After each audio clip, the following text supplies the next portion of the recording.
Good afternoon, everyone. Thank you for joining us. Give us just a minute or two to let everybody else join the meeting and we'll get started.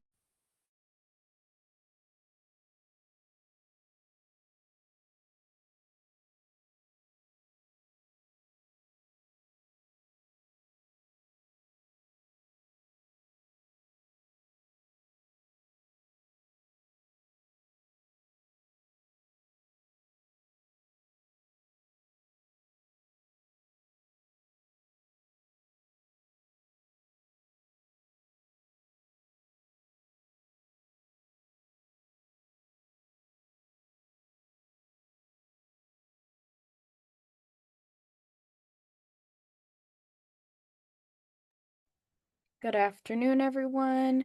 We're waiting about just another minute to let everybody join the meeting today, and then we'll go ahead and get started.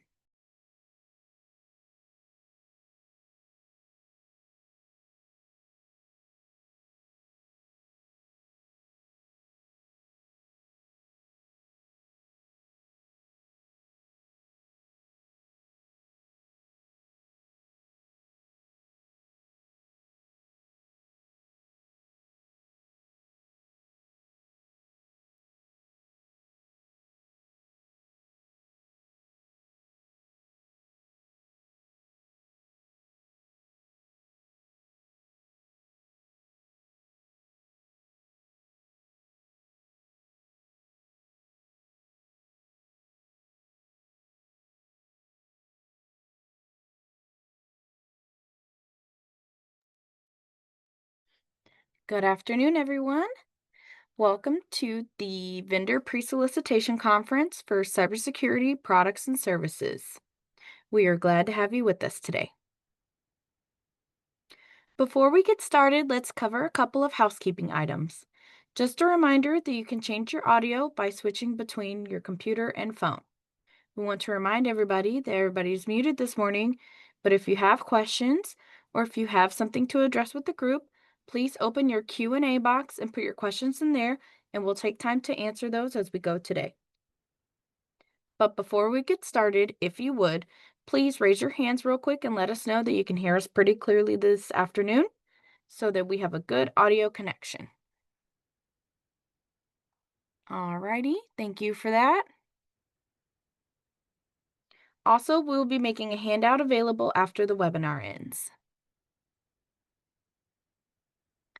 Your speakers today are going to be Stephanie Harrison, Director of Cooperative Procurements, Marie Cohan, Statewide Digital Accessibility Officer, Carl Jackson Jr., Procurement Lead, and Teresa Williamson, Business Outreach Coordination Director.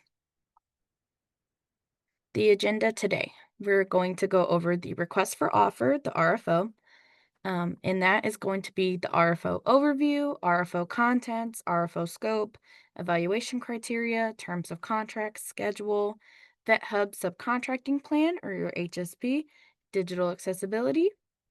Then we'll move on to general information, Tech for Texas overview, mandatory submissions. Then we'll take about a 10-minute break and go over questions and the conference closing. Now I'll pass it along to Carl. Great. Thank you, Patty. Good afternoon, everyone, and thank you for attending today's pre-proposal conference for the Cybersecurity Products and Services solicitation. My name is Carl Jackson, and I am the procurement lead for this RFO. Here's the RFO overview. The objective of this request for offer is to solicit responses from potential respondents to provide cybersecurity products and services for the cooperative program, co-op, master contracts to customers, acting by and through the Department of Information Resources. DIR is not soliciting these services for the agency. DIR may make multiple awards from this RFO. This is a subsequent procurement to DIR-CPO-TMP-550. Next slide, please. Each year, state agencies and other public organizations rely on DIR to help find and purchase technology products and services. In fiscal year 2025, customers purchased over $3 billion of products and services through cooperative contracts, and over $86 million were from cybersecurity products and sales. Next slide, please. RFO contents. Next slide, please. There are 12 required exhibits and 4 attachments to this RFO. I will go over each of them in the following slides. Here you can see the 12 exhibits.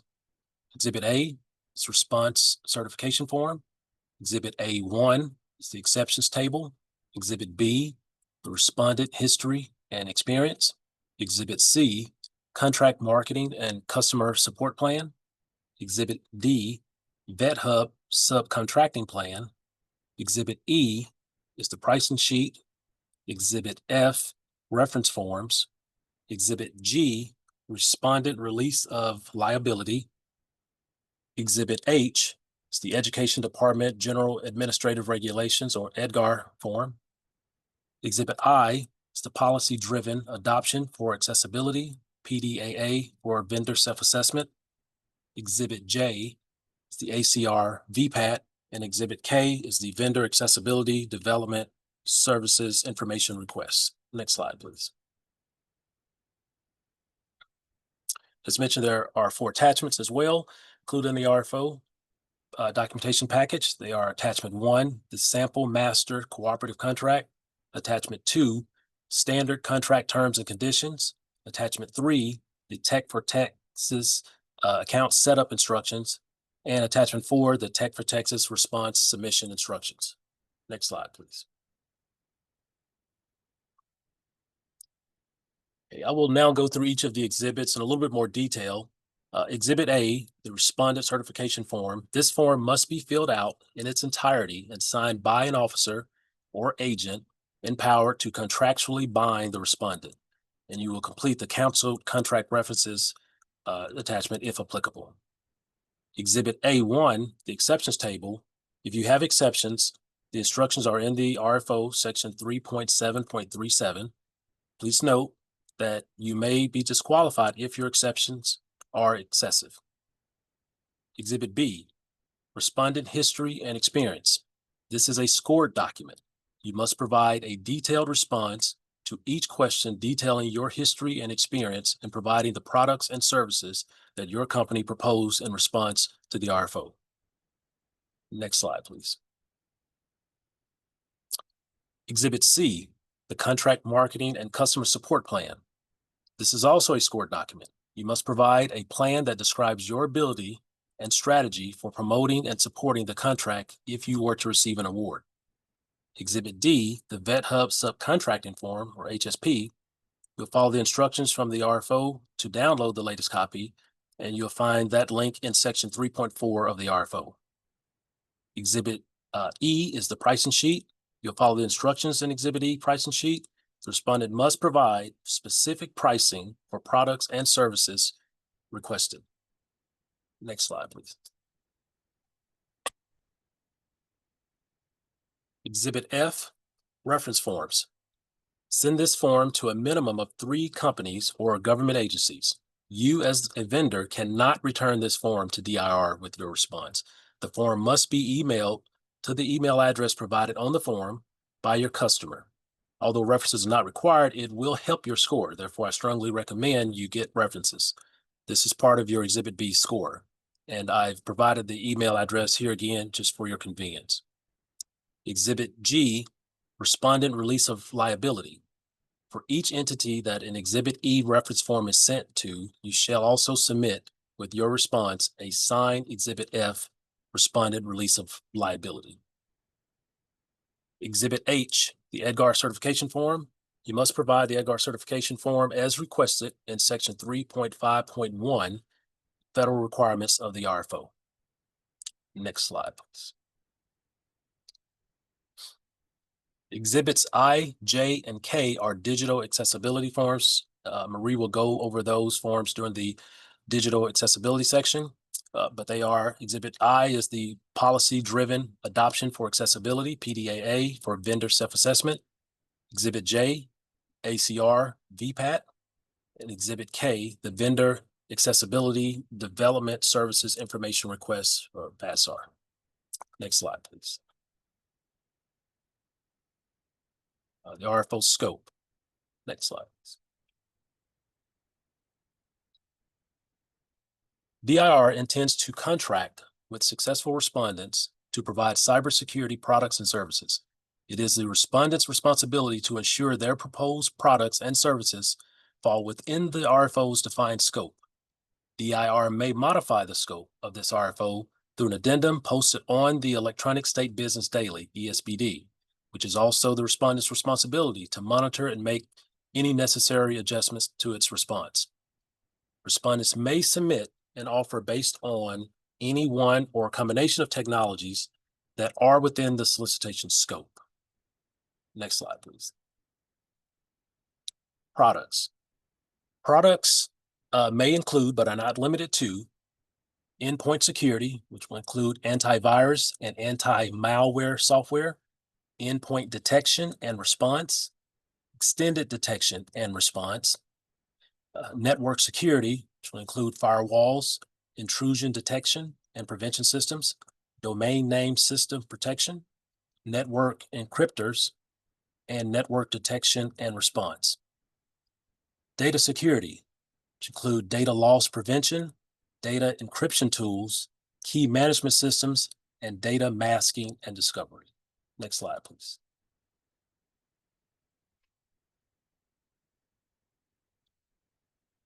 Application and cloud security, which include vulnerability scanners, software security platforms, cloud security solutions.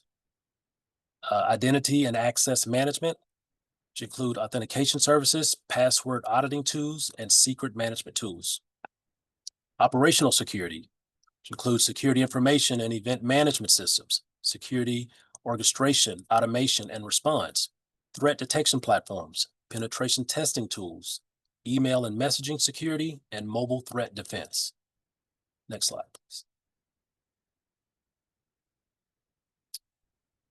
AI security, which include AI system protection, deepfake detection, and AI redaction. Security governance, risk, and compliance, which includes security posture management platforms, security risk management platforms, third-party risk management platforms, and compliance management platforms. Next slide, please. Services. Services may include, but are not limited to, resource, asset, and data protection and tracking, which include the identify and management configuration of hardware and software, manage hardware and software security vulnerabilities, protect and manage sensitive data, prevent and mitigate loss or breach of classified information, media protection, sanitization, marking, storage, transport, and use, asset discovery, data backup, data replication, system recovery, spam protection, input validation, error handling, flaw remediation, memory protection, vulnerability remediation, incident response and mitigation, incident reporting, sandbox development and testing, malicious code protection, virtual private networks, virtual system and infrastructure design, implementation, management, and support services, encryption, cryptography, including key establishment and management, data link protection, configuration management database, and maintenance tools. Next slide, please. Okay. Endpoint, network, and cloud security, which will include endpoint detection and response platforms, endpoint protection platforms, identify and monitor incidents through data collection and analysis, continuous scanning for evaluation of vulnerabilities and threats, penetration testing to identify possible exploitation pathways and validate strength of defenses, provide protection of data and services for user devices, network components, applications, and virtual cloud systems, and data backup. Port and service lockdown, application portioning, security function isolation, networks disconnect, transmission, confidentiality, and integrity, system synchronization, access control, including port security and MAC address filtering, network interface management, network boundary protection, network segmentation and segregation, network monitoring, network mapping, event logging, remote access security, network capability and stress testing, cloud compliance with cybersecurity framework standards, secure file sharing, intrusion protection prevention systems, and firewalls, including web application firewalls. Next slide, please. Authentication and authorization, which include user and system identity management, credential management, user permissions management, configuration management, identity proofing, identity theft protection, multi-factor authentication, hardware inventory management, software inventory management, identity and authentication management, privileged identity management and privileged access management, and password management. Next slide, please. Threat detection and security monitoring, to include provide against data loss and theft, protect against data loss and theft, vulnerability scanning and management, data flow mapping, system use monitoring, abnormal and event detection, intrusion detection and prevention, and then threat intelligence analysis. Next slide, please. Forensic and incident response, baseline establishment, network architecture documentation, change control, incident response planning and preparedness, incident response management and recovery, and forensic investigate and examination. Next slide, please. Lastly, training and awareness, which include provide cybersecurity awareness training, cybersecurity program evaluation, governance development, including policy, processes, and procedures, system maintenance, policy and procedures, cybersecurity risk assessment and management, response planning and communications, cybersecurity improvement, contingency planning and training, incident response training, and cybersecurity training, software and services. Next slide, please. Related services. Related services are any value-added service that respondents may perform as related to the products proposed in RFO Section 2. Related services include, but are not limited to, product installation, integration, maintenance, and support, managed services, and product training. Next slide, please. Emerging technologies. DIR reserves the right to consider the addition of services to support emerging technology, such as artificial intelligence and machine learning, blockchain, quantum computing, and upgrades for products or services that are within the scope of COOP 2025 SOL-00004. Next slide, please.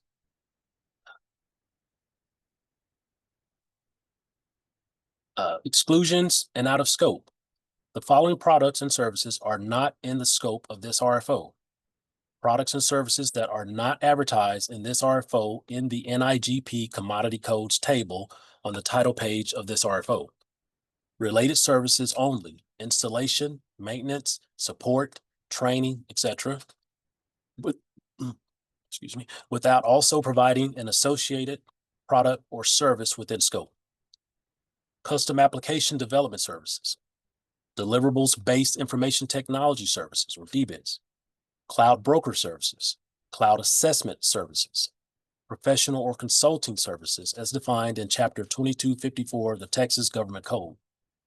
Products identified on the State of Texas Prohibited Software Applications Developers Manufacturers List posted at this website, dir.texas.gov/information-security/prohibited-technologies.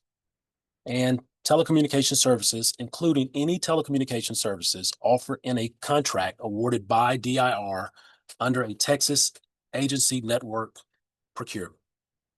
Next slide, please. Evaluation criteria.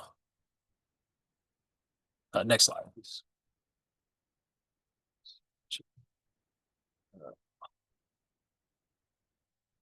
Evaluation of responses. An incomplete response package will be rejected. For the financial review, Exhibit A, respondents must provide an accurate DUNS number and also make sure the Dunn and Bradstreet corporate address matches the address on Exhibit A, principal place of business, corporate address. Also, for Exhibit A, this form must be filled out in its entirety and signed by an officer or agent empowered to contractually bind the respondent. Accessibility review, Exhibit I, policy-driven adoption of accessibility PDAA for vendor self-assessment. This form must be filled out in its entirety. The HSP review, which is Exhibit D, VetHub subcontracting form, must be completed and signed. These are on a pass-fail basis. Failure to provide a DUNS number may result in your response being disqualified. Failure to provide a complete PDAA may result in your response being disqualified. Only responses that receive a passing grade will proceed to the next evaluation phase. What will be evaluated? Exhibits B, C, and E. Exhibit B is worth 30% of your score. Exhibit C is worth 30% of your score. So pay attention to the questions and provide a detailed response. Exhibit E, pricing is worth 40% of your score. Next slide, please. The evaluation criteria continued. Some important highlights about the evaluation responses. When evaluating exhibits B and C, DRR will only consider information submitted with the response form. Any information provided outside the response, such as web pages, links, or information included by reference, will not be considered. This also includes marketing materials, which are not allowed to be submitted as part of your response. DR's evaluation of respondents' history and experience may include consideration of respondent performance as recorded in the CPA Vendor Performance Tracking System as described in the Texas Administrative Code 34 TAC 20.115. Next slide, please. The contract, next slide. Terms of the contract, section 2.6, term of the contract. DIR anticipates that the term of the master cooperative contract will be an estimated 2 years with one optional 2-year renewal and one optional 1-year renewal to be exercised by DIR at its discretion. Additionally, DIR in its discretion may extend the term of the master contract by up to 12 months under the then current terms and conditions upon 30 days written notice to the successful respondent. I will also note here that there will be a forthcoming addendum to update this section of the RFO. The current published RFO reflects, may extend the term up to 90 days. This will be updated to reflect, may extend the term up to 12 months as I am briefing here today. Next slide, please. RFO schedule, next slide, please. Okay, so the schedule, the solicitation schedule is as follows. The RFO has been posted to ESBD since 18 December 2025, and today we are holding the optional webinar. The next milestone event will be the deadline for submitting questions. That deadline is January 15th, 2026, 5 p.m. Central Time. Following that, the next deadline would be for DIR to receive respondent references and the deadline for submitting responses to the RFO. Excuse me. That deadline is February 19th, 2026, 2:00 p.m. Central Time.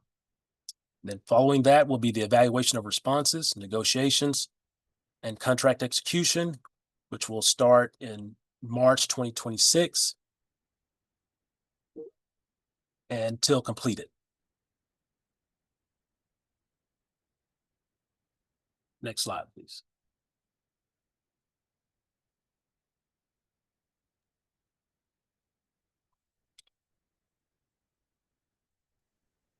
Good afternoon, everyone. My name is Teresa Williams, and I'm the Director of the Business Outreach Coordination Office. Next slide, please. All vendors will complete a VetHub subcontracting plan, also known as your HSP. Please visit the link provided for the most currently approved copy of the HSP. Please do not modify this document in any way. It is owned and managed by the Comptroller's Office. Next slide. All respondents, hub and non-hub, are required to submit an HSP. Failure to submit a completed, signed HSP will cause your response to be rejected. This is a pass or fail item, like Carl had said before. There are 3 ways to complete the HSP. First, if you will be meeting or exceeding the hub goal, you'll complete method A. Second is if you will not be meeting the hub goal, you'll complete method B. Or third, you'll be self-performing. Next slide. The hub goal for this RFO is 26%. If your proposed subcontracting meets or exceeds your hub goal, you'll complete method A. Be sure to identify all hub and non-hub vendors that you will be subcontracting with. Include your anticipated dollar amounts and expected percentages. So you will complete sections 1, 2, 4, and the method A, attachment A. If you're going to subcontract below the hub goal, you'll complete method B. Be sure to solicit a minimum of 3 hub certified companies and 2 trade organizations. You must allow them 7 working days to respond to you prior to the due date of this RFO. Include your outreach to these entities with your HSP submission. So you will complete sections 1, 2, 4, and method B, attachment B. When completing this method, please allow yourself plenty of time to correctly complete the good faith effort outlined in section B3 of the document. If you will be self-performing, you will complete sections 1, 2, 3, and 4. In your self-performing justification, you identify how your company will fulfill a contract with its own staff, equipment, and resources. Do not say that you'll subcontract in the future or if you need to. For all methods, please make sure that you sign your document. It's very important that you sign your document in section 4. Next slide. Our contact information is listed here. Please remember that the HSP is a pass or fail document. We will provide you with a complimentary review of your completed HSP prior to the due date. You must give us time to get that done for you. Please contact us no later than 10 business days prior to the due date of the RFO. When corresponding with your BOC office, please make sure that you're including Carl on that correspondence. And we're here to assist you. Thank you. Turn it over to Marie. Thank you, Teresa. This is Marie Cohan. I'm the statewide digital accessibility officer, and I will go over the accessibility requirements and forms. Next slide, please. So a little bit of background on digital accessibility. This is the practice of designing and building technology that removes barriers for people with disabilities, preventing interaction or access to our websites, digital tools, and technologies. This includes products, services, communications, and related supporting documentation or deliverable documents. All of this is covered in Texas Government Code 2054, our Texas Administrative Code 206 and 213, and the state of Texas follows the World Wide Web Consortium WCAG 2.1 AA technical standard when it comes to accessibility compliance in the state. The documents that I'm going to review are requested at this time of solicitation. However, these documents can also be requested again at the time of engagement with any of our customers if you're awarded a contract. Next slide, please. So I'm going to go over the policy-driven adoption for accessibility self-assessment, the vendor accessibility development services information request, and the accessibility conformance report, which is a completed VPAT or voluntary product accessibility template. Next slide, please. So first, the policy-driven adoption for accessibility or PDAA. This form is in the packet. This is a self-assessment of the responding vendor or responding company. This has nothing to do with your product or service offering in your pricing sheet. This is to help us understand where your organization is with regard to digital accessibility and accessibility maturity practices within your organization. It is a spreadsheet. There are several questions on it. If you would complete the questions and answer them to the best of your ability with a numerical value, that is a 0, a 1, a 2, or a 3. Please do not add check marks or X's or any other type of symbol. This is a formulated spreadsheet, so we do need it to create a score at the bottom. So only numbers will be accepted. This sheet can also help you identify where you may be able to improve digital accessibility practices within your organization, so you can use it as a roadmap. Again, this is a required document. If this document is missing, if it is incomplete, or if it has a 0 score, it will fail the accessibility evaluation for your response. You are welcome to reach out to us if you have any questions when you're completing the form, and we will do a courtesy review during the period before responses are due. Next slide, please. This is the PDAA maturity matrix. So this has all been developed, including the form or self-assessment that's in your packet, by NASCIO. This has been adopted across the US, so other states are using this as well. Again, this is to help us understand your accessibility maturity. This is about your organization, not specific to your product or service offering. So again, when you're completing this spreadsheet, please review this and try to answer those questions as closely as they match to how your organization is practicing digital accessibility. Next slide, please. So now we'll talk about the Accessibility Conformance Report, or ACR. This is a completed VPAT. This is required for any product offerings in your response. So any type of software as a service, platform as a service, anything like that that is a product with a user interface will require an accessibility conformance report. We do ask that you use VPAT version 2.4 or higher. We also ask that your ACR that you submit is within the last 2 years. We'd like to see these kept up current. We know that technology changes very quickly and goes through different iterations, and those iterations may impact the user interface. So we ask that you test your product against the WCAG standards and success criteria and update the ACR as needed.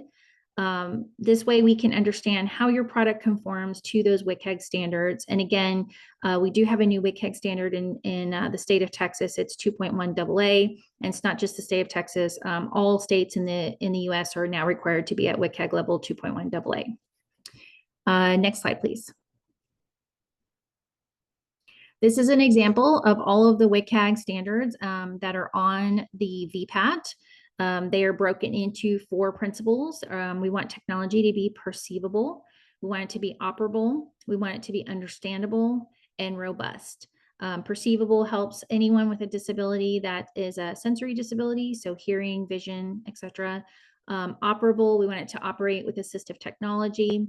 Understandable is to support anyone with a cognitive disability, and robust is to ensure that the technology works across differing platforms.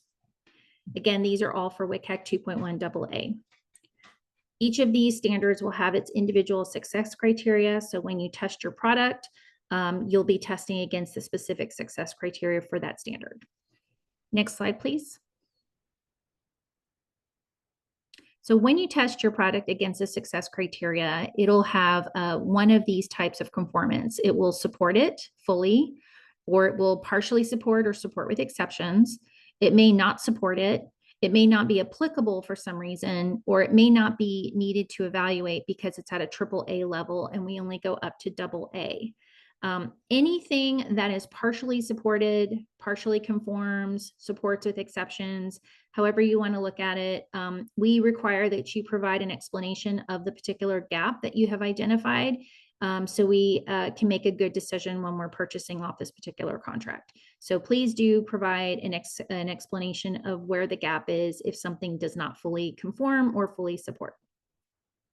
Also, if it's not tested or not applicable, it is helpful for you to provide an explanation or reason there as well.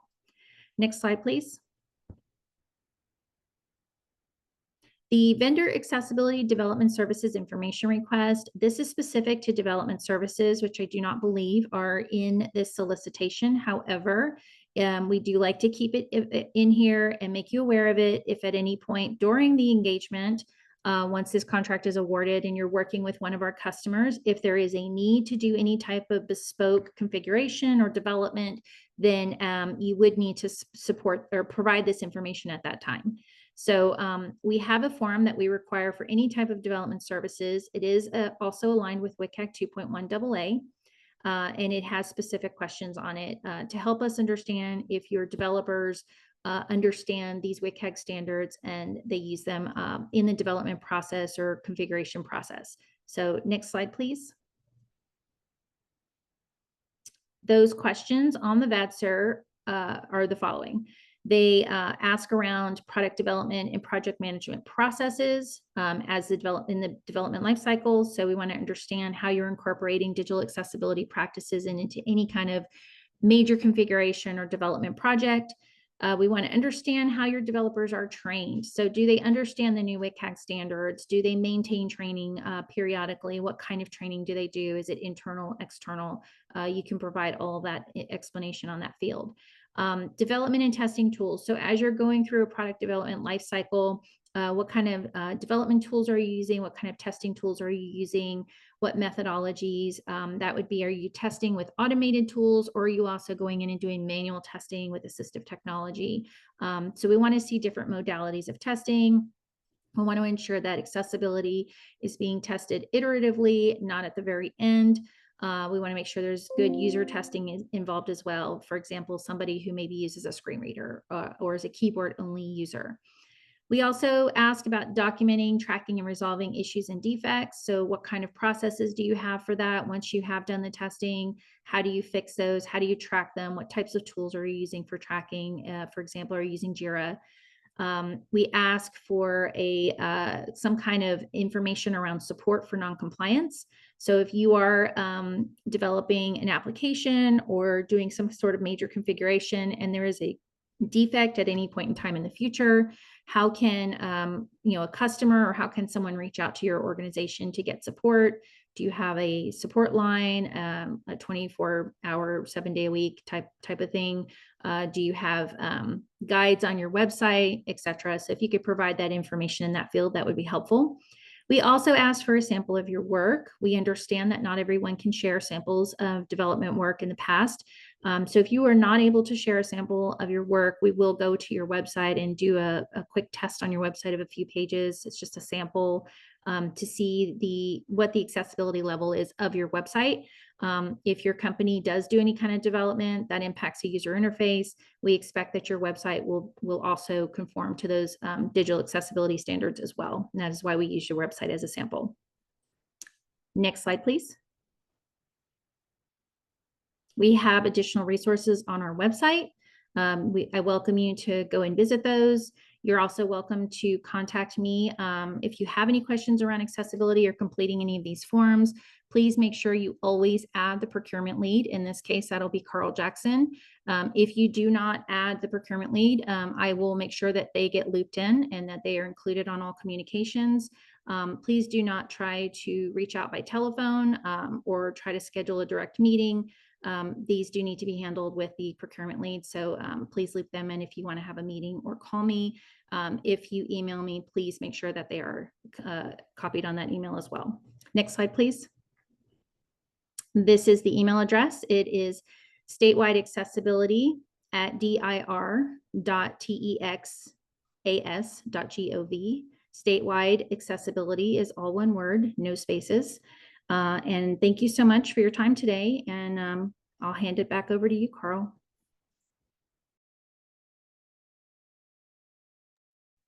Thank you. I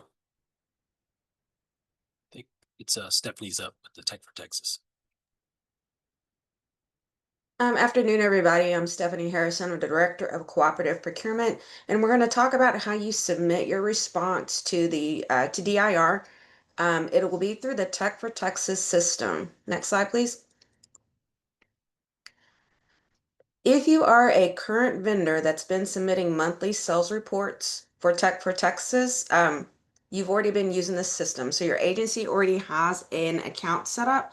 You will need to get with your agency individual that's been submitting the reports on behalf of DIR to get added to that account. If you have never submitted a vendor sales report and you have not already set up an account, the instructions are included in the RFO posting on the ESBD for how to set up an account. What we're going to do in this one is kind of navigate through some of the pages to show you how to submit your response. So the first thing you're going to do is on the DIR page at the top of the website is a link that says sign in. When you click on the sign in, you'll bring up different tiles. There's the Tech for Texas, there's statewide portal, SOW portal, the exemption portal. You'll want to click on the Tech for Texas procurement portal for vendors. And that'll bring you to this page here. Here you'll set up your login and username. After you set up your login and your username, then you'll have to set a password. Once all that is set up, then you can go to, it'll navigate you to the homepage. And the homepage, by default, it may take you to the vendor sales reporting page if your company has been submitting sales report. But you can navigate in the left-hand corner. There's a little waffle icon, and that'll navigate you through the system. Next slide, please. On the left-hand side of the Tech for Texas portal, there's 4 different tabs. There's opportunities, contracts, messages, profile, and of course the home button. So you'll want to click on the opportunities tab. After that, you'll see a list of opportunities for postings that we have actively posted in the Tech for Texas system. You'll want to look for the one that says cybersecurity and click on that hyperlink. Next slide, please. This page is a little busy, but it does give some important information here. You'll want to, once you've located your opportunity and click on it, then you will be able to see different sections. There'll be a column for how you can sort by type or opportunity. You can save the filter on how you want to sort, so every time you come back into it, you don't have to continue to look for it. Over on the left-hand side, again, is your navigation tool. You can collapse that to make your screen bigger. It is actually recommended that you view this in full screen mode instead of trying to do split screen. The reason for that is some of the items get truncated and you may miss out on some of the places that you need to either submit a document or add information, and we don't want you to basically kind of miss out on the required documentation that you need to submit just because you didn't see it on the screen. So please try to remember to view this in full screen instead of split screen. Next slide, please.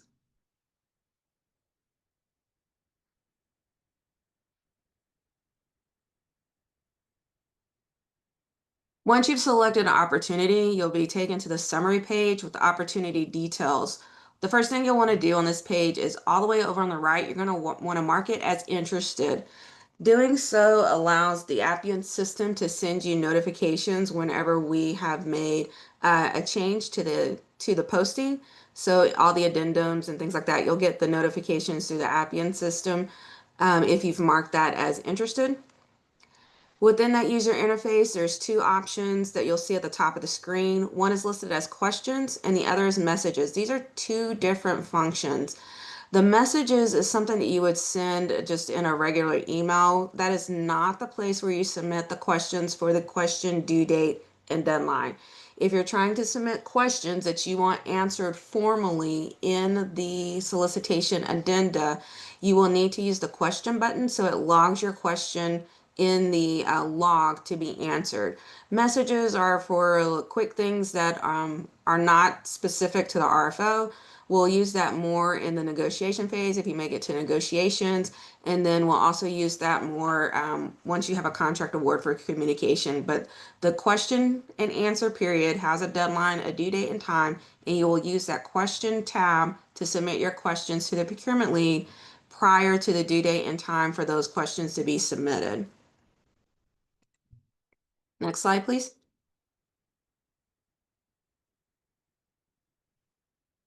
So after you've, let's see. To submit the questions, you can do this at any time. Your questions will be added to that question box. Please keep that to one question per submission. It gets a little cumbersome and questions get lost if you type out several paragraphs of multiple questions within the same box. So it's one question per box. You want to include the RFO section that you're referencing when you're making a question, because some of the information is duplicated, whether it's in an attachment, whether it's in the RFO document, whether it's in an exhibit. So if you're asking a question on the pricing form, you'll want to put the exhibit letter and then pricing form and then what your question is. If you're asking a question on the RFO document, you'll want to put RFO section, whatever section you're referencing, and then the question. If you're asking a question about the VPAT form, you'll want to put the exhibit form for the VPAT and then your question. So make sure that it's nice and organized so we can actually answer the questions for you. If the questions come across and we're not able to decipher what it is that you mean, then that question may not get answered the way that you expect it to get answered in the RFO addendum, because we don't go back and ask for clarification. We take them verbatim as you write them in. So if you put all of your agency information in there, that gets copied directly over. If you misspell words, that gets copied directly over, and all that becomes an official part of the question and answer document. Next slide, please. Okay, on the proposal tab. So once you're in the response, and there's a summary tab, proposal tab, NIGP code tabs. We've already gone over the questions tab. I touched on the message tab, and then the revision history just kind of gives you a history log of what it is that's happened on the solicitation. So here is the proposal tab, and you'll see there'll be proposal documents, pricing information, and NIGP codes. The button to upload the proposal or enter pricing information is gray, but these are active links. When you click on them, you'll navigate to a screen where you'll be prompted to provide the proposal documents and information. If the response due date is passed, you will not be able to submit the due date and time. The time is very important because it's 2 p.m. Central Time. At 2:01, you will not be able to submit any response documents on that due date, so please pay attention to that. But you'll be able to upload documents up until the due date and time for the response. Let's see, next slide, please.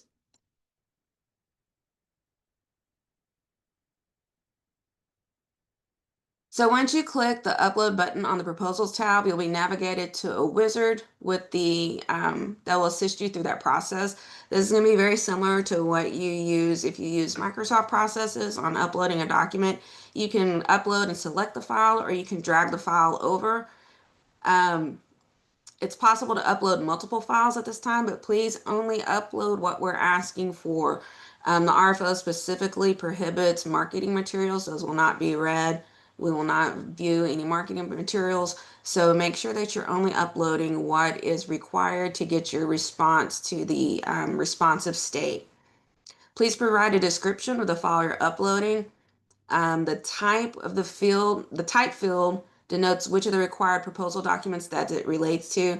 So on that particular field, what type, you'll be able, it's a drop down selection. You'll be able to select whether it's your exhibit A, exhibit B, exhibit C. You want to make sure that's what you're actually uploading though, and that the type that you're naming it as is the actual document. And that document, if it requires a signature, has the signature prior to you uploading it and submitting it. So your exhibit A requires a signature, your hub subcontracting plan requires a signature. If those are not signed, they're not responsive documents, and a non-signed exhibit A eliminates you from the entire solicitation process. Typed names on the exhibit A do not count. It has to be either an ink signature or an electronically verifiable signature such as DocuSign or Adobe Sign or something along those lines. Please note that little asterisk there. If you don't relate all the documents to the required document type, you'll not be able to submit. You'll get an error. And so the error will pop up saying that you haven't related it, so the system doesn't know where that document needs to go. So you want to make sure that you relate it. There'll be a trash can icon once you start uploading documents, and you can delete if you've uploaded a document without a signature that requires a signature. Make sure you re-upload the correct document. Once you have all your documents loaded here, you can be navigated back to the Proposals tab of Opportunity when you're finished. Next slide, please. Okay, at the this is the pricing, how you upload your pricing information. We're still in the proposal tab. We're kind of scrolled down towards the bottom, and there's pricing. There's import lines or add lines. If you have a pre-existing price sheet, the easiest way may be to import lines, because that's going to allow you to drag it over. It'll work as long as your headers are the same as what is in the pricing format that's listed in the Tech for Texas. So you would need the vendor, the brand, other brand, category, subcategory in the same order. If you set your spreadsheet up that way and use the exhibit pricing form that has these same categories, then whenever you drag it over, it'll populate for you. You can also add lines individually. And then you can also import and then add additional lines. So all of that works to get your pricing information into the system. It is required when pricing is being evaluated to be entered into the system. If you do not enter your pricing, and pricing is an evaluation criteria, which on the solicitation it is, you will receive a score of 0 for your pricing. So it's very important that you get your pricing score in, because you've automatically knocked whatever percentage that is, usually 40%, off of your total score out of 100 possible percentage points from your response without doing the pricing submission. So you have to submit the exhibit and enter the information into Tech for Texas. Again, I'm going to give the warning that because of screen dimensions, you'll want to make sure that you have this blown up into full screen to look at everything, to make sure you're not missing any of the information across. You see there's a scroll button that goes across the bottom. Make sure you scroll all the way across and enter all the information that's been requested. There's a button for you to submit add another that adds another line item. Continue doing this until you have all of your pricing entered. Then you'll want to click save. And when you do that, you'll be navigated back to the proposals tab of the opportunity. Next slide, please.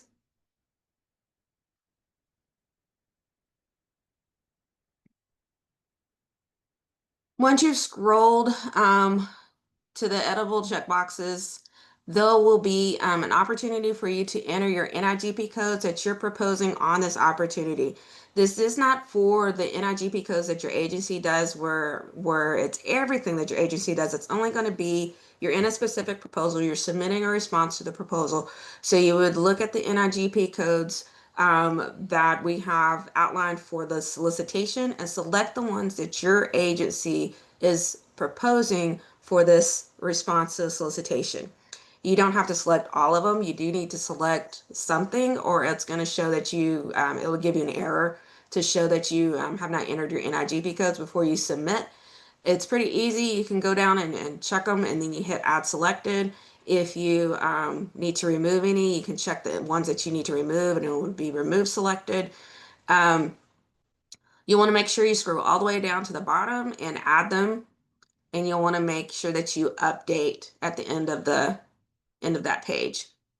And that'll add the NIGP codes that you intend to offer on the solicitation. Next slide, please.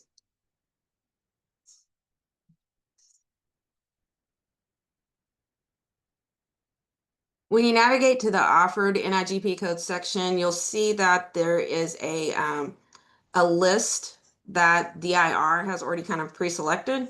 And those are the NIGP codes that we've identified that should match the NIGP codes on the pages, I think like 1, 2, 3 on the RFO document. Those are the NIGP codes that would be applicable to this solicitation. Next slide, please. Okay. So this is probably one of the most important sections on here. Once you've uploaded all of your proposal documents and have labeled them with the drop down type, everything on here is required. You will have now a new button labeled Submit Proposal. So before it was add, now it says Submit Proposal. Your proposal cannot be viewed. The documents cannot be brought over. We have no idea that you've submitted unless you hit this Submit Proposal before the due date and time that the solicitation response is due. You can upload everything in here. It'll sit until you hit that Submit Proposal button. It's not official. It does not get date stamp, time stamp, and we have no way to see that on our end. We also cannot look to see or verify that you've submitted documents at any point in time until after the due date and time have passed. So it's up to you to make sure that you hit the Submit Proposal button. You'll get a confirmation. So you should notice that when you've submitted a proposal, that it'll change to Withdraw Proposal. That means you've submitted it, it's gone through. So there's no need to send an email in or a message in asking if we got your proposal. We can't see it anyway until after the due date and time have passed. We can't look at it. We don't know what vendors are in here until after the due date and time have passed.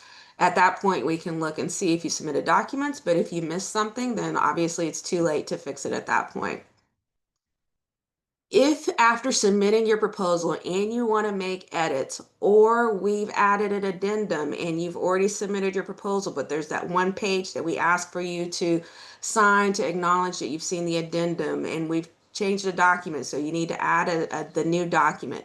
In order to make edits to your submission before the due date and time have passed, you have to withdraw your proposal. It doesn't delete anything, but it takes it out of our side back to your portal where you see everything, and you're able to then add documents. You're able to delete documents if you have a signature authority change before the due date and time, and you need to have somebody else sign the document and submit the signed response. You would do that here by deleting, using the trash can icon, the individual document that you need to delete, add the new one in, and then hitting Submit Proposal again. So when you do that, it will change that submitted on date at the bottom. And that is also your confirmation that you actually submitted, because it'll say submitted status. It'll either be blank or it'll say submitted after you've completed that process. Remember, there's a time associated with this, so it's very time and date sensitive. If you withdraw, you have to hit Submit Proposal again, or we will not get it. Next slide, and I believe I'm turning it back over to Carl. Thank you, Stephanie. General information. Next slide, please.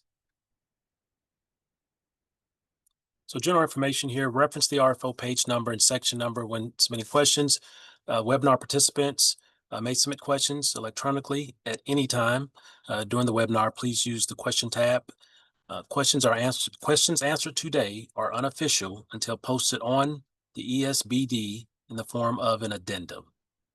Check the ESBD often for updates, and all questions regarding this RFO must be submitted in writing through the Tech for Texas by January 15th, 2026, 5:00 p.m. Central Time. Next slide, please. General information continued here. NIGP code selection negotiations phase. The state of Texas uses the NIGP, National Institute for Governmental Purchasing, commodity codes to categorize goods and services. They help public procurement professionals accurately identify interested vendors. If selected for negotiations, it is important that the respondent select all applicable NIGP codes for their offer, as Texas agencies will use them to accomplish competitive bidding. The list of available NIGP codes for this RFO can be found on pages 1 and 2 of the RFO, and will be made available for selection after the respondent moves to the negotiation phase. Next slide, please. As discussed earlier in the presentation, the information you provide on Exhibit A is critical to your submission moving forward. The data must match your Texas Secretary of State registration, Duns and Bradstreet record, and Tech for Texas. Next slide, please.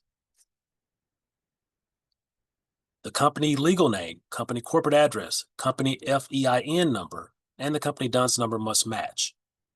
Next slide, please. Please pay attention to the naming convention listed when submitting your responses. ABC means your company's name, 3 initials.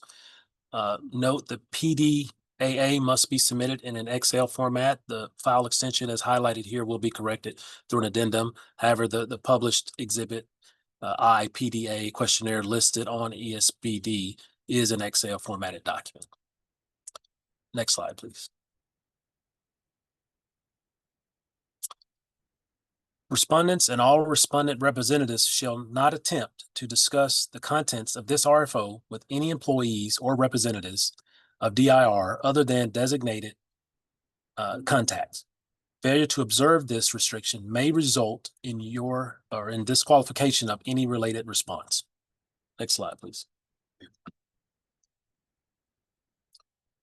General information continued. Here are the contacts.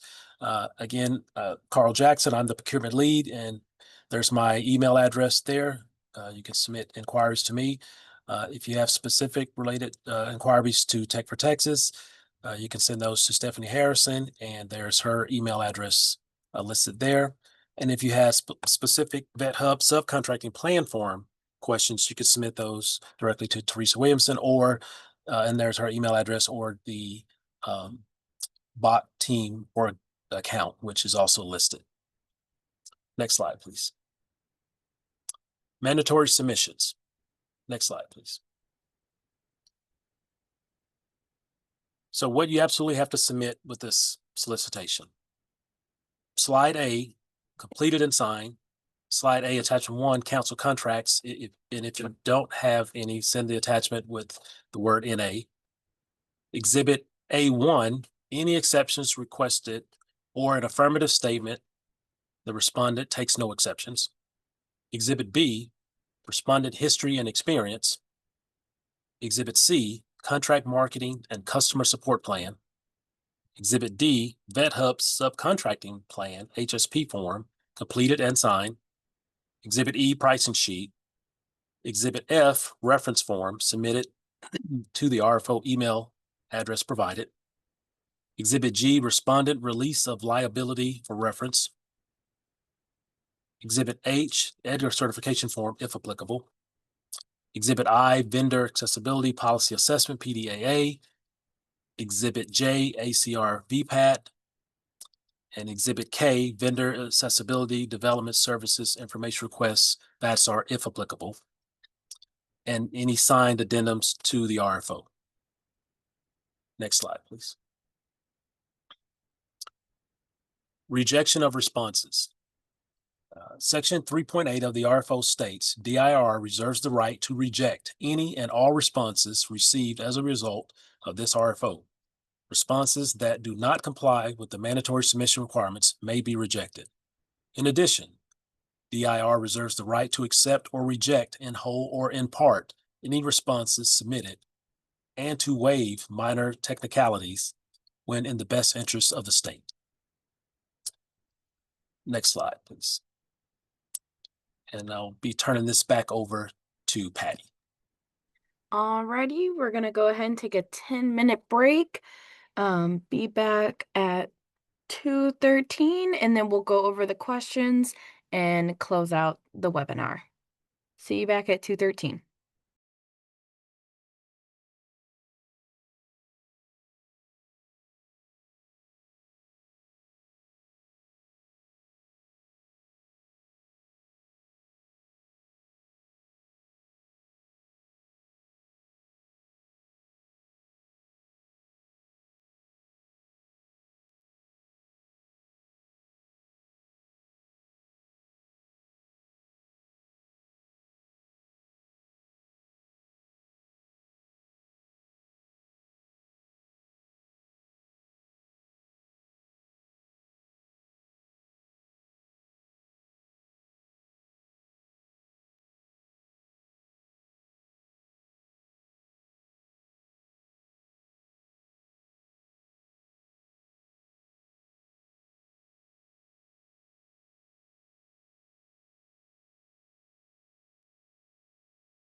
Welcome back, everyone. We're going to go ahead and answer the questions in the Q&A box.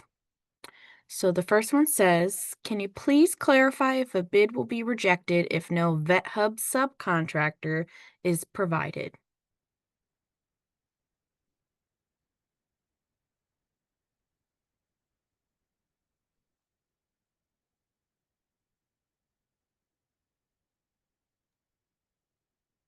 I think we're going to defer the subcontracting questions to have those responses in writing. So that'll be a part of the addendum. Gotcha.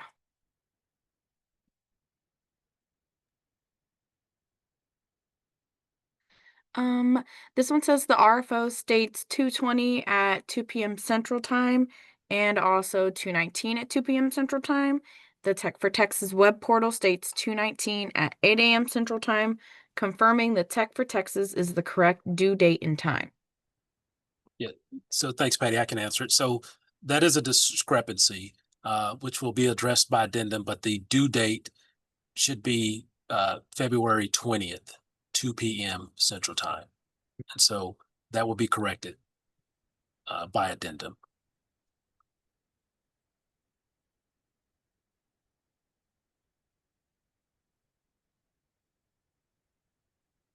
This one says, should we submit our formal questions through Tech for Texas as well? Yes.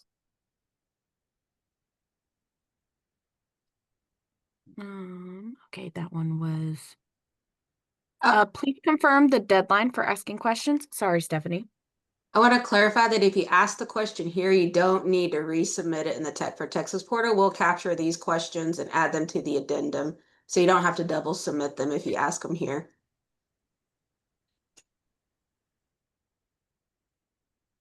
On this one, they're just wanting to confirm the deadline for asking questions. Yeah, so the deadline for submitting questions is January 15th, 2026, 5 p.m. Central Time.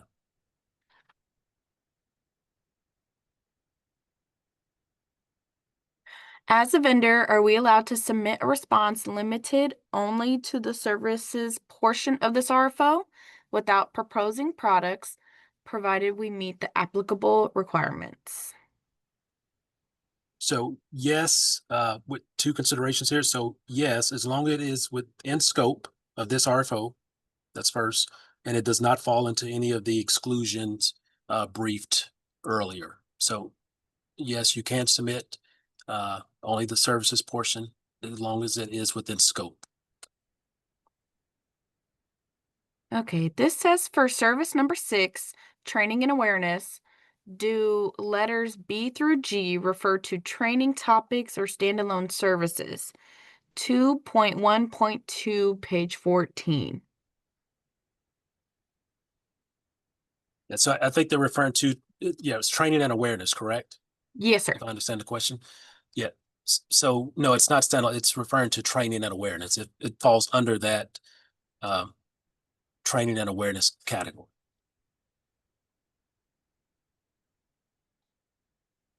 Okay. Please clarify the naming conventions for response files.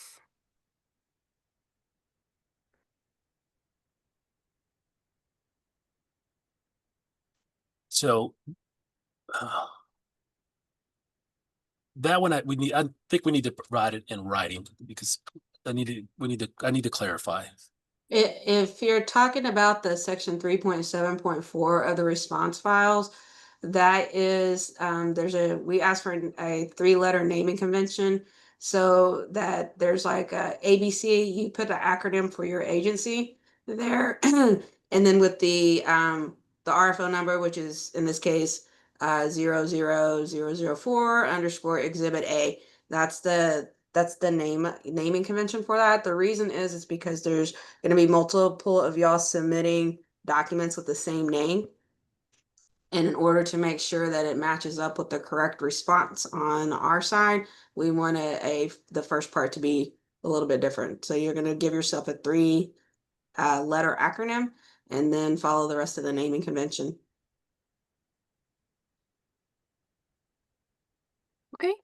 Will all of the documents listed in the recently discussed response content page be available in the Tech for Texas summary page for this RFO? If not, where can the documents be located? So the documents are published in ESBD, but they are also in Tech for Texas. Is there a minimum number of products that a vendor needs to bid on or offer solutions for to be eligible or to proceed with this response? A minimum number, no, but they must offer or propose, obviously, at least one product or service that's within scope to be evaluated. Can a company respond both as a prime and a subcontractor? So you can respond as a prime. Subcontractors do not respond. They would be added to a proposal by another prime vendor. But yes, you can be a subcontractor and a prime, but subcontractors are not submitting separate proposals. It's only prime vendors. Can you confirm what date we may expect to receive answers to the questions we submit? Any date here I give you to answer the questions, because I don't know how many questions are going to be submitted and, getting the correct answers for you. So it would just be a TBD.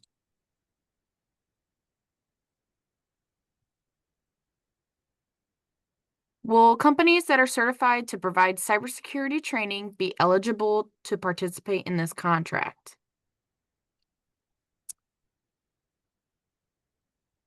I'm not sure the question. If it's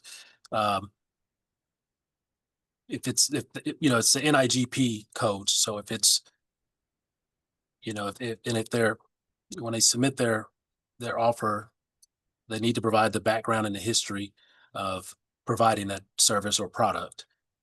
So that's going to be the determinant.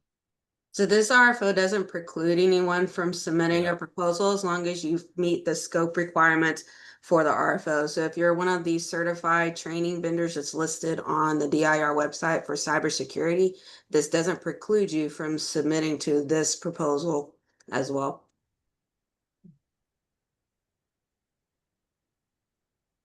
This one is towards Exhibit G. Why are there two places to put the date signed? Is it the respondent signing this form, or should it be the customer that sent in the reference survey? That's the respondent signing it. The date is a typo, so you only have to date it one time. But that's the respondent signing, giving DIR permission to talk to your references, and it releases your references from any liability of information they may share with DIR. And the last one says, where do we obtain a list of all current incumbents that have an existing award? So all the current vendors are posted publicly on the DIR website. You can search by the previous RFO number, which was listed at the earlier part of the solicitation. So if you go to the DIR website and in the search button, you type in DIR-CPO-PMP-TMP-550, all of the incumbents will come up, and then you select contracts, the contracts tab, and there'll be a list of all of the vendors that currently hold contracts. All right, and that looks like that's all the questions that we have. Oh, sorry, one just popped up. It says, I see Exhibit J with VPAT instructions. You mentioned you have the VPAT template on your site. Where can we find it?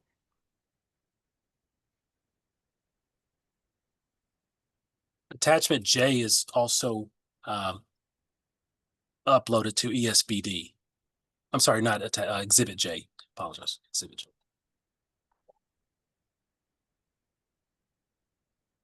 Okay, that's all the questions that we have. I'm going to pass it over to you, Carl. Okay. Thank you, Patty. Next slide, please. So again, just a reminder, questions answered today are unofficial until posted on the Electronic State Business Daily, ESBD, in the form of an addendum, as previously mentioned.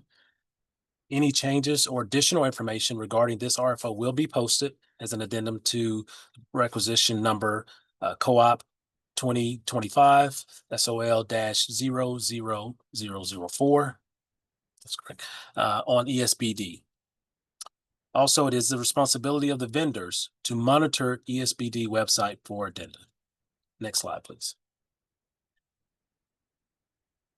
Again, here's the solicitation schedule.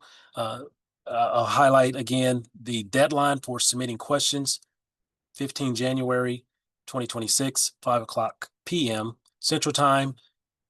As noted, this is a discrepancy on the deadline for DIR to receive respondent references and deadline for submitting responses to RFO. This will be corrected by addendum, but the correct date will be February 20th, 2026, 2:00 p.m. Central Time. And then lastly, again, the evaluation of responses, negotiations, and contract execution will take place thereafter, starting in 2026 or March 2026 until completed. Next slide, please.